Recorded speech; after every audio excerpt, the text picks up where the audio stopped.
21절 말씀을 보면 하나님은 외모로 사람을 취하지 않는다 그렇게 되어 있습니다.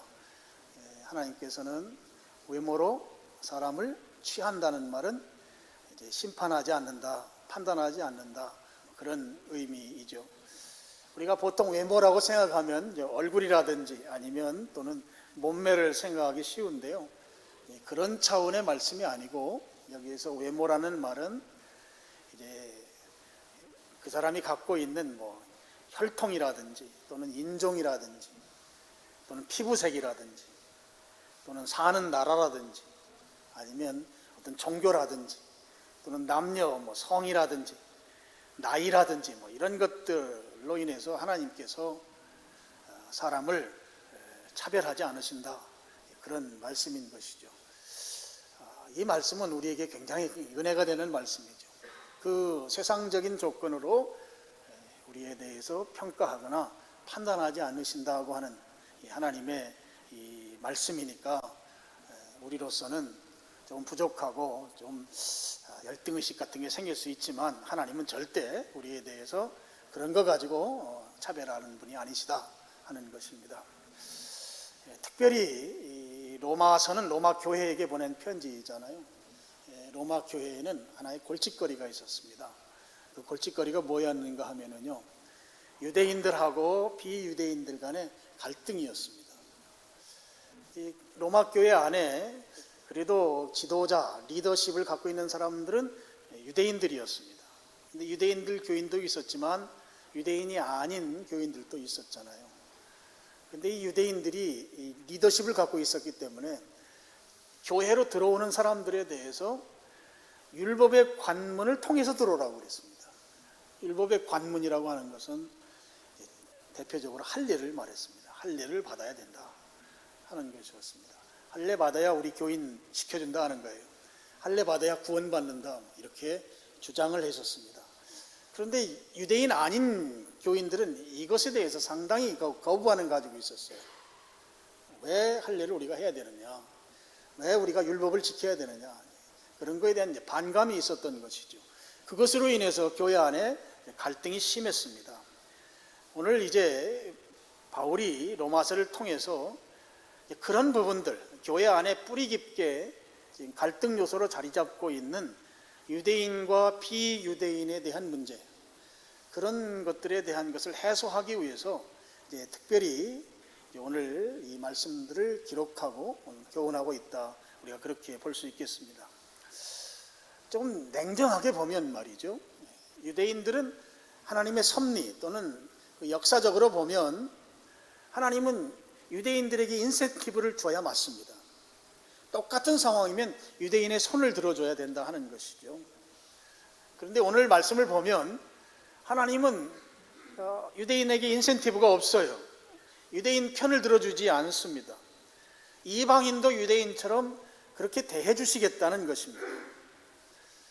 오늘 하나님께서 외모로 사람을 취하지 않는다고 한 이 말씀은 하나님은 유대인들만의 하나님이 아니고 만유의 하나님, 공평하신 하나님, 오늘 우리는 유대인이 아니잖아요. 우리들에게도 동일하게 여겨주시는 하나님, 그런 하나님이시다 하는 것이죠. 우리에게는 얼마나 큰 은혜인지 모릅니다. 그렇지만 이 유대인들 입장에서는 이게 아주 섭섭한 일이 되는 것이죠. 하나님께서 그들을 특별히 선택해 주시고 그들에게 약속해 주시고 그들이 그 약속을 지키면 하나님이 축복해 주시겠다고 하는 그런 율법을 그들이 가슴에 받아 안고 있었던 사람들이 유대인들이었기 때문에 유대인들의 입장에서 보면 왜 공평하게 대하십니까? 우리를 특별하게 좀 우리에게 편들어 주셔야 되지 않겠습니까? 그렇게 생각할 수 있는 것이 유대인들이었다 하는 거예요. 근데 하나님은 유대인이라고 해서 특별히 편들어 주지 않는다, 유대인이라고 해서 봐주지 않는다 하는 것이죠. 그런 그 하나님의 유대인을 대하는 그 하나님의 그 처우가 이 로마서 1장과 2장에서 계속해서 반복해서 강조하고 있는 것을 볼 수 있어요. 여러분 1장 16절 하반절을 보면 거기 그런 말이 나오잖아요. 먼저는 유대인에게요 그리고 헬라인에게로다. 야, 유대인만 혜택 있는 거 아니야? 헬라인은 이방인들을 대표하는 그런 표현이죠. 야, 유대인이 아닌 사람들에게도 혜택이 간다 하는 것이죠. 그리고 여러분 2장 9절 말씀 하반절에도 보시죠. 먼저는 유대인에게요 그리고 헬라인에게다. 유대인에게만 그런 일이 주어지는 게 아니고 이방인에게도 주어진다. 또 10절에도 동일하게 하반절에 보면 먼저는 유대인에게요 헬라인에게다. 공평하게 대한다는 것이죠. 유대인만 아니라 비유대인도 하나님은 공평하게 대하신다고 하는 것을 강조해서 야, 먼저 유대인이지만 유대인으로 끝나는 게 아니고 헬라인도 동일하게 적용하신다고 하는 그런 말씀인 것입니다. 그런 차원에서 12절에서 아주 명확하게 하나님께서 가지고 계신 그런 처우에 대한 분명한 말씀을 거의 도장 찍듯이 말씀해 주고 있습니다. 12절 무릇 율법 없이 범죄한 자는 이제 이방인들이죠. 이방인들은 무릇 또한 율법 없이 망하고 무릇 율법이 있고 범죄한 자, 이건 바로 유대인들이죠. 유대인들은 율법으로 말미암아 심판받는다 그랬어요. 이 말이 유대인들에게 굉장히 섭섭한 말인 거예요. 유대인도 심판받는다 했단 말이죠. 여러분 유대인들이요 얼마나 자부심이 대단했는가 하면 자기들이 하나님께로부터 선택받고 그 선택받은 증거로 율법을 받았단 말이죠.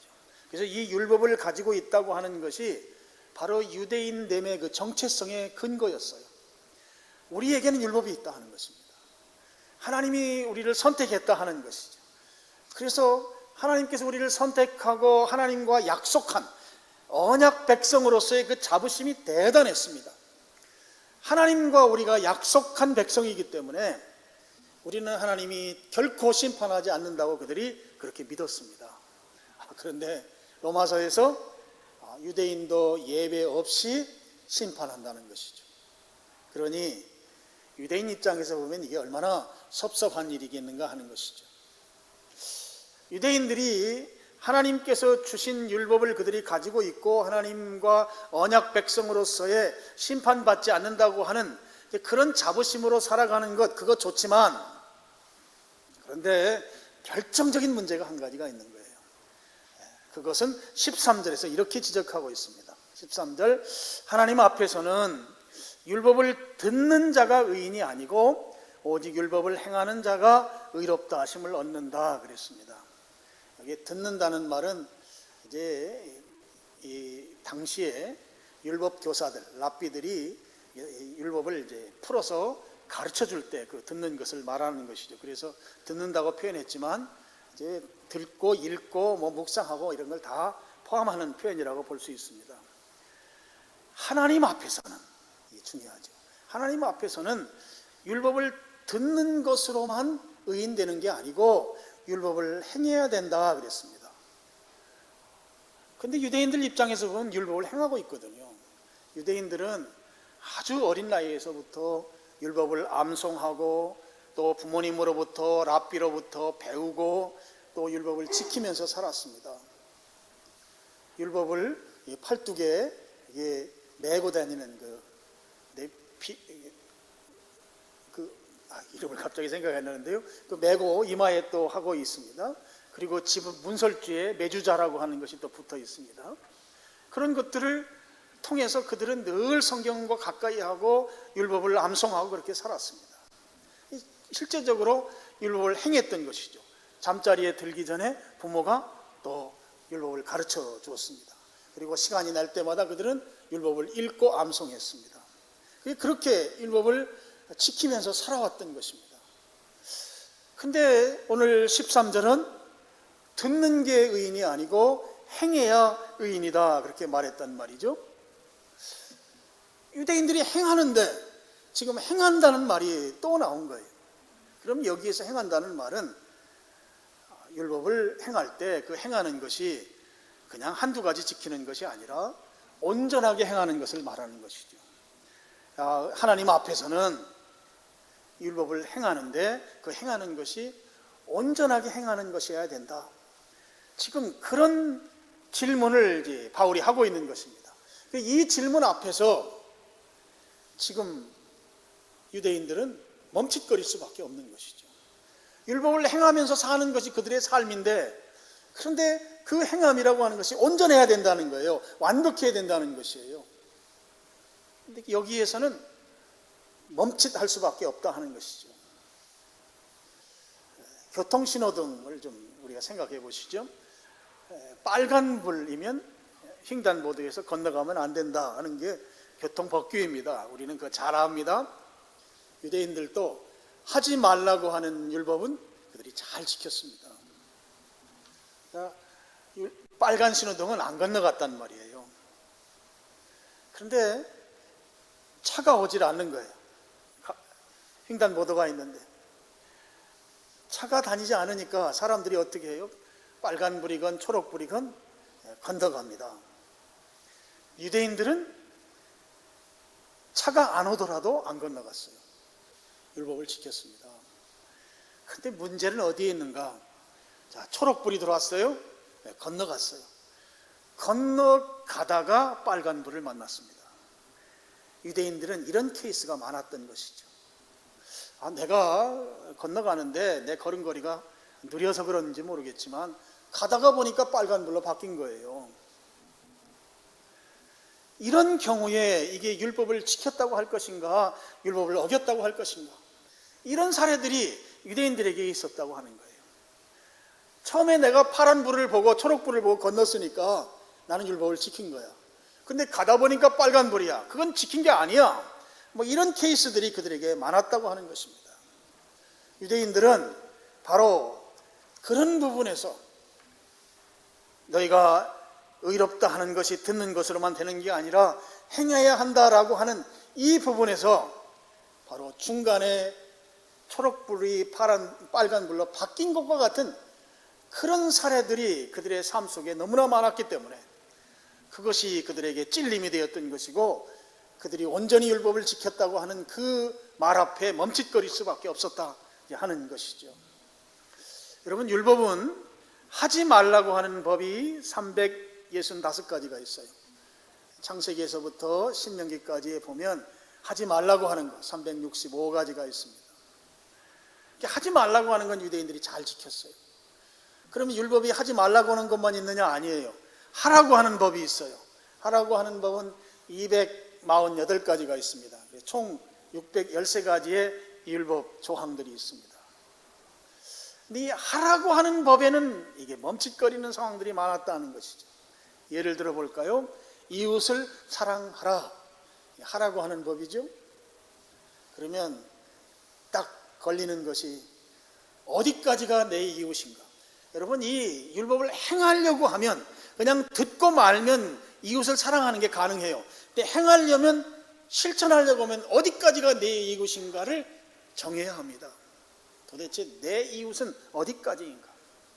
또 이웃을 사랑해야 되는데 어떻게 하는 것이 이웃을 사랑하는 것인가?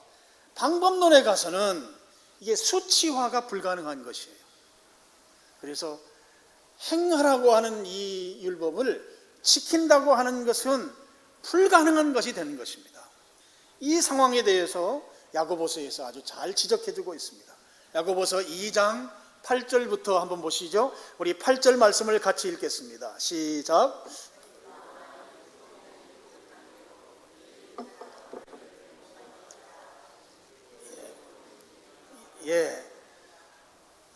이웃 사랑하기를 내 몸같이 하라고 한 최고의 법을 지키면 잘하는 것이다. 근데 여기에 걸리죠. 지키려면 누가 내 이웃인가? 이웃의 한계, 어떻게 하는 것이 내 몸같이 사랑하는 것인가? 사랑의 방법론에 다 걸리게 된다 하는 거예요. 그거를 이제 9절에서 만일 너희가 사람을 차별하여 대하면 죄를 짓는 것이다. 쉽게 말씀드릴까요? 자, 이웃이 있습니다. 어떤 사람에겐 라면 끓여주고 어떤 사람에게는 삼겹살 구워줬어요. 이거 차별한 것이죠. 그러면 그게 죄를 짓는 것이다 하는 거예요. 율법이 너희를 범법자로 정죄하리라. 율법 지키는 거 쉽지 않다는 것이죠. 10절 말씀, 11절 말씀 넘기시고 10절, 11절 같이 읽겠습니다. 시작. 누구든지 온 율법을 지키다가 그 하나를 범하면 모두 범한 자가 되나니 간음하지 말라 하시니가 또한 살인하지 말라 하셨은즉 네가 비록 간음하지 아니하였어도 살인하면 율법을 범한 자가 되느니라. 율법이라고 하는 것이 여러 조항이 있는데 다 지키고 한 가지 안 지키면 그 율법 범한 것이다, 그런 말씀이죠. 그리고 율법으로 의롭게 되려면 율법에서 가르치고 있는 모든 것을 공평하게 행해야 된다, 또 온전하게 하나도 빠짐없이 행해야 된다 하는 것이에요. 이게 야고보서가 지적하고 있는 것이죠. 그런데 우리가 율법을 온전히 지킨다고 하는 것이 실제적으로 가능하냐? 불가능하다고 하는 말씀을 지금 하고 있는 것입니다. 그래서 로마서 3장 20절에 나온 대로 율법으로는 의롭다 할 육체가 하나도 없는 것이에요. 율법으로는 의롭다 함을 받을 육체가 없느니라. 이 말씀에 우리가 모두 다 동의할 수밖에 없는 것이죠. 그래서 여러분, 유대인들은 자기들이 율법을 받은 것, 하나님으로부터 받고 우리가 언약 백성이라고 하는 것 때문에 자부심을 갖는 거, 그거 좋다 이거예요. 그렇지만 그 율법을 행해야 하는데 행할 사람은 지구상에 아무도 없다는 것입니다. 율법을 받은 유대인들이 그걸 어떻게 행하느냐 하는 것이에요. 그래서 아무도 의롭게 될 사람이 없다고 하는 것이죠.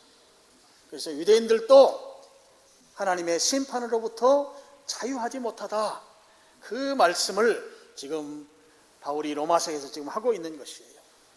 자, 여러분, 우리는 유대인이 아닙니다. 혈통으로 보면 우리는 이방인에 속하는 사람들이죠. 그렇다고 해서 우리가 유대인이 아니기 때문에 율법을 지키지 않아도 되는 사람들이다, 그래서 우리가 마냥 좋아할 수 있을까요? 그렇지 않습니다. 12절을 보면 우리는 율법 없는 사람들이죠. 근데 율법 없는 사람들도 범죄하면 율법 없는 것 때문에 망한다고 했습니다. 제가 이 말씀을 보면서 우리는 유대인이 아닌데 유대인들이 율법을 지키지 않았기 때문에 하나님의 심판이 임한다, 이 말씀을 보면서 우리들 속에는 유대인이 갖고 있는 속성이 없는가? 우리들도 유대인이 갖고 있는 그런 성품, 속성이 우리들 속에도 있더라고요. 어떤 속성이냐 하면 유대인들이 자기들이 율법을 가지고 있다고 하는 것 때문에 하나님의 심판에서 제외된다, 하나님이 배려해 주실 것이다, 그런 믿음을 그들이 가지고 살았단 말이에요. 그러면서 실제적으로 율법을 지켰지만 온전히 지키진 못했던 것이에요. 근데 우리들 속에도 하나님이 우리를 특별히 어떤 혜택을 줄 것이다, 하나님께서 유대인들이 그렇게 가졌던 하나님이 배려해 주실 것이라고 하는 그런 믿음 같은 것이 우리들 속에도 있더라 하는 거예요. 그래서 어떤 경우에 있는가, 제가 한 두 가지 정도가 생각이 났습니다. 하나는 이 부모님 세대부터 대물림에서 신앙생활을 하는 사람들에게 나타나는 사례였습니다. 여러분, 이 대물림 신자들은요, 집안이 예수님 믿는 집안이기 때문에 집안이 이 기독교 문화와 아주 친숙합니다. 그래서 그 사람들은 신앙생활 제대로 안 해도요, 기독교적으로 살아요. 예를 들면 명절 때 가족들이 차례 안 지내고 예배 드리잖아요. 예배 드리면 예배에 같이 참석해요. 찬송가도 부르고요, 주기도문도 외우고 사도신경도 외워요. 그리고 아멘도 해요. 기독교 문화에 익숙한 것이죠. 그렇게 살다 보니까 그들 속에 어떤 마음이 드는가 하면, 하나님이 내가 이렇게 살았으니까, 또 우리 집 문화가 기독교 문화니까, 예수님 믿는 집안이니까 하나님이 나의 삶에 대해서 정상 참작해 줄 것이다, 하나님이 내가 이렇게 산 것에 대해서 배려해 주실 것이다 하는 그런 생각을 갖고 살게 된다 하는 거예요. 이게 대물림 신자들이 갖게 되는 하나의 유대인들이 갖는 그런 문화적 속성이 대물림 신자들에게 있더라 하는 것입니다. 일반적으로 3대, 4대, 지금은 5대까지 신앙이 대물림되고 있습니다. 특징이 있습니다. 대물림되는 신자들은 부모님 세대의 신앙을 못 따라가요. 자식 세대가 부모님의 신앙만큼 쫓아가지 못합니다. 그리고 점점 더 신앙생활보다는 세상생활을 즐기고 점점 더 교회 예배생활보다는 예배 밖의 생활을 좋아합니다. 대물림 신자들의 특징이에요. 그런데 그들은 대물림 신앙이 있기 때문에 스스로는 크리스찬이라고 생각해요. 그래서 종교 뭐냐 물어보면 아주 서슴없이 말합니다. 나는 기독교인입니다. 어느 교회 다니냐 이렇게 물어보면 그래도 가끔 예배당에 나왔잖아요. 부모님이 출석하는 예배당 그 교회 이름을 댑니다. 이런 사람을 가리켜서 명목상 신자라고 그래요. 명목상 신자. 미국에도 이런 사람들이 굉장히 많았나 봐요. 그래서 미국에도 교회 용어 가운데 이런 말이 있습니다. 나미날 크리스찬 그래요. 명목상 신자의 나미날리티. 이걸 또 최근에는 가나안 신자라고 불러요. 가나안이 뒤집어서 하면 안 나가 하잖아요. 예배당 안 다니는 사람들, 가나안 신자. 예전에 제가 신문에 보니까 우리나라의 가나안 신자가 150만 명 정도 된대요. 근데 코로나19 3년 겪고 난 지금 제가 볼 때 배 이상 늘어났을 것으로 보입니다. 150만 명이면 지금은 300만 명 이상이 나미날 크리스찬, 명목상 신자로 지금 이렇게 빠져나간 것으로 저는 그렇게 좀 생각하고 있습니다. 이 명목상 신자들에 대해서 성경은 조금도 구원에 관한 아량이 없다고 하는 것이에요. 구원은 철저하게 개별적이고 개인적으로 적용됩니다.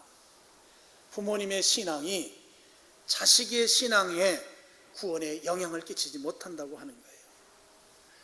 부모님의 혜택을 자식이 받을 수 없다. 특별히 구원받는 문제만큼은 부모의 혜택을 자녀가 받을 수 없다고 하는 것입니다. 내가 믿지 아니하면 우리 집 믿음의 가문, 우리의 선조 가운데는 예배당을 짓는데 혁혁한 공을 세운 분이 계시고 또 순교자가 있고 뭐 그렇게 말할 수 있는 그런 믿음의 가문에서 자랐다 할지라도 구원 문제에 관해서만큼은 개인적 적용이지 가문의 적용이 아니다 하는 것이에요. 내가 명목상 신자라고 하면 구원은 가문으로부터 영향을 받지 못한다고 하는 것입니다.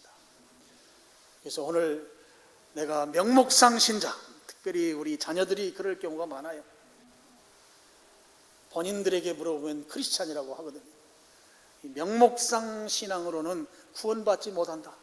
구원은 철저하게 개인 적용이다 하는 것을 우리가 꼭 기억하고 자녀들에게 권면하고 그렇게 해야 될 줄로 믿습니다. 또 한 가지 유대인들이 갖는 속성이 우리들 신앙 습성 속에 있는데요. 그것은 무엇인가? 특별하게 주님을 위해서 교회를 위해 기여한 것으로 내 구원에 플러스 알파로 작용할 것이다 라고 하는 막연한 의식이 유대인의 속성을 닮아 있다 하는 것이에요. 교회를 위해서 내가 뭔가 기여했다는 거예요. 많은 금액의 헌금으로 기여하고 또 직분자로서 아주 충성스럽게 교회에 봉사하고 내가 최선으로 교회를 섬겼어요. 그런 섬김과 봉사와 헌신이 내 구원의 플러스 알파가 될 것이다. 구원받는데 그것들이 영향을 줄 것이다 하는 생각, 그런 의식이 이것이 유대인들이 가졌던 속성과 닮아있다 하는 것입니다. 그런 의식으로 살아가는 신자를 공로주의 신자라 그래요. 공로주의 신앙입니다. 여러분, 이 공로주의 신앙은 중세시대의 신자들에게 아주 만연했습니다. 중세시대 교회에 정말 심하게 이 공로주의가 영향을 끼쳤어요. 그래서 중세시대의 신자들은 교회를 위해서 아주 죽도록 충성했어요. 헌금도 정말 최선을 다해서 했습니다. 그래서 그들에 의해서 중세시대에 성당, 예배당 건물들이 아주 화려하게 지어졌습니다. 그리고 그들은 죄를 지으면 말이죠, 그 죄의 형벌을 하감시키기 위해서, 그 죄로 말미암은 것들을 하나님으로부터 용서받기 위해서 그 죄에 버금가는 고행, 자기 몸을 아주 못살게 구는 일들을 서슴없이 행했습니다. 자기가 고생한 분량만큼 죄로부터 용서받는다고 생각했던 것이죠. 이게 공로주의의 대표적인 증상이거든요. 제가 사진을 하나 보여드리겠습니다. 계단 사진인데요, 로마에 가면 라테란 성당이라고 있어요. 로마에서 가장 큰 성당은 성 베드로 성당이고요. 그건 외곽에 있고요. 중심부에 있는 성당인데 성 요한 성당이라고도 부릅니다. 요한이 이탈리아 말로 지오반니예요. 지오반니 성당이에요. 이 성당에 계단을 만들어 놓고 계단을 아주 성스럽게 해놨어요. 저 계단이 제가 가보질 못했어요. 27개라고도 하고 28개라고도 합니다. 지금 저 계단은 나무로, 원래 돌계단인데 나무로 끝에다가 이렇게 포장을 해놨습니다. 돌이 상하지 않도록. 저 돌계단인데, 돌계단이 얼마나 유명한 돌계단인가 하면, 저 계단이 예루살렘에 빌라도가 예수님을 신문할 때 관정으로 쓰였던 관정에 올라가는 계단이에요. 돌계단. 그 돌계단을 콘스탄틴의 어머니가 헬레나거든요. 헬레나는 아주 믿음이 좋습니다. 이 믿음이 좋은 헬레나가 예루살렘에서 그 돌계단을 뜯어다가 로마에다 갖다가 설치를 한 거예요. 그러면 저 계단이 어떤 의미가 있는가? 예수님이 책지게 맞고 신문을 받으면서 올라갔다 내려온 계단이기 때문에 예수님의 피가 저기 묻어있는 계단이에요. 예수님의 보혈이 묻어있는 계단이라고. 그래서 저 계단을 저기다가 갖다 놨어요. 갖다 놓고 사람들이 저 계단을 그냥 못 올라가잖아요. 예수님의 보혈이 흔적이 있는 계단이니, 그러니까 무릎으로 올라가는 거예요. 마르틴 루터가 저 계단에 찾아왔어요. 자기가 죄를 짓고 죄책감에 고생하면서 저 계단을 무릎으로 올라가는 거예요. 올라가는데 아무리 올라가 무릎이 다 까지고 막 엉망되지 않겠습니까? 그런데도 죄책감이 해결이 안 되는 거예요. 나중에 이제 이 마르틴 루터는 로마서 1장 16절, 17절을 가지고 제대로 깨달았거든요. 그러니까 당시에 이 중세시대의 교인들이 자기들이 죄 지으면 그 죄를 해결하기 위해서 몸을 못 살게 구는 거예요. 몸을 학대한 거예요. 그렇게 하면서 중세시대의 이 공로주의 신앙이라고 하는 것이 교회 안에 팽배했던 것이죠. 그런데 내가 어떤 것을 기여하고 내가 헌신하고 충성하고 봉사하고 많은 헌금을 하고 한 것으로 인해서 우리가 가지고 있는 이 죄의 문제, 구원의 문제 결코 해결할 수 없다 하는 것입니다. 그러면 저렇게 충성하고 봉사한 것은 그럼 아무것도 아니냐? 그렇지 않죠. 여러분, 주님 앞에 헌신한 거, 봉사하고 충성한 것은 그리스도인들에게 있어서는 상급의 영역에 있는 거예요. 구원의 영역은 아니지만 상급의 영역에 분명히 자리 잡고 있다고 하는 것입니다. 그래서 여러분, 우리가 구원받은 그리스도인이라면 열심히 충성하고 열심히 봉사하고 열심히 헌신해야 하는 것입니다. 그렇게 참여하면 하나님께서 우리에게 상급으로 우리에게 보상해 주시는 거예요. 제가 성경 한 구절을 소개하겠습니다. 요한계시록 14장 13절입니다. 이 구절 같이 한번 읽어보겠습니다. 시작.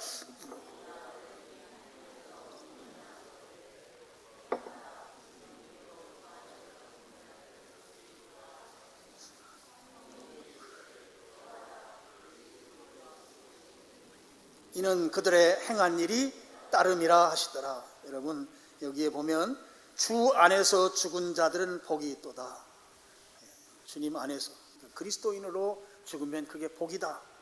그리고 성령이 이르시되 그러하다. 성령님께서 그것에 동의해 주셨어요. 그리스도 안에서 죽는 게 복이에요. 그들이 수고를 그치고 시리니, 이 땅에 사는 삶은 수고하는 삶이죠. 수고를 그치고 쉼이 있다. 여러분, 쉼의 날이 우리에게 기다리고 있습니다. 그 다음 말이 중요해요. 그 다음 말이, 그들의 행한 일, 이 땅에 살면서 행한 일이 따른다, 뒤따라온다고 하는 것입니다.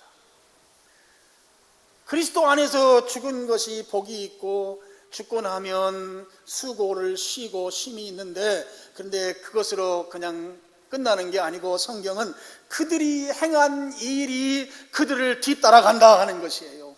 죽은 다음에 우리의 수고와 헌신을 하나님께서 다 기억하고 보상해 주고, 그 보상이 어떤 방법일지 모르지만, 어떤 형식으로 주어질지는 우리가 모르지만, 그 보상이 주어진다고 하는 너무나 분명하고 확실한 말씀인 것입니다.